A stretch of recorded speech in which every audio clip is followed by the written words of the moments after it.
I want to talk about the derivative of power functions. Now let's recall what a power function is.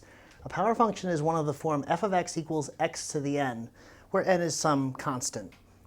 Now let's find the derivative of a particular power function, f of x equals x cubed. Now recall the definition of the derivative. F prime of x is the limit as h approaches 0 of f of x plus h minus f of x over h.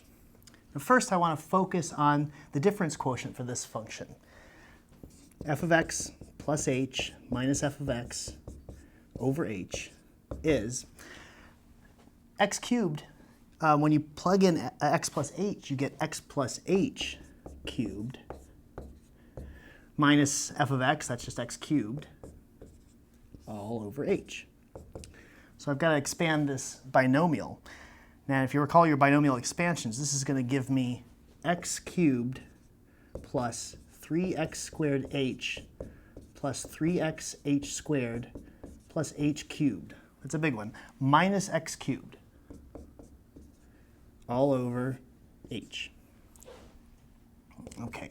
Now we get a little bit of cancellation. The x cubes go, and we're left with these three terms over h. So 3x squared h plus 3x h squared plus h cubed over h. And we get more cancellation.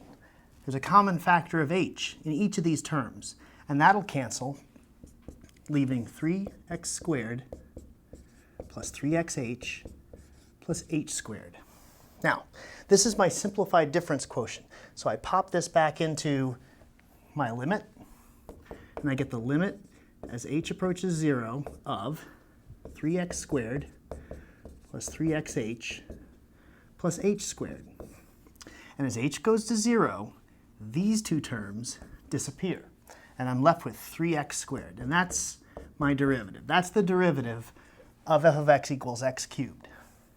Now, I've got a little table here, and it shows f of x equals x cubed and its derivative. You could do what I just did for f of x equals x to the fourth, x to the fifth, and you'd find that the derivatives of those functions are 4x cubed and 5x to the fourth respectively. And you may notice that there's a kind of pattern here, right? The n of the power comes down in front, and it's replaced by an exponent that's one less. So if you have f of x equals x to the n, its derivative is going to be n times x to the n minus 1, right? The original exponent comes down in front, and it's x to the n minus 1, one less than the original exponent.